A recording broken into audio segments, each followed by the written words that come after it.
Hi, I'm Michael Raber here for Rabers Parts Mart, and I want to talk to you today about Norton inner primaries.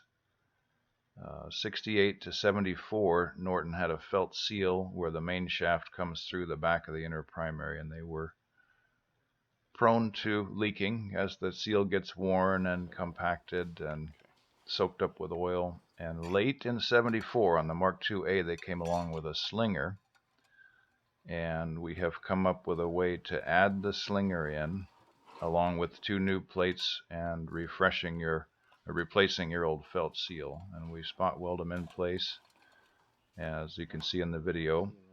And the labor, $65.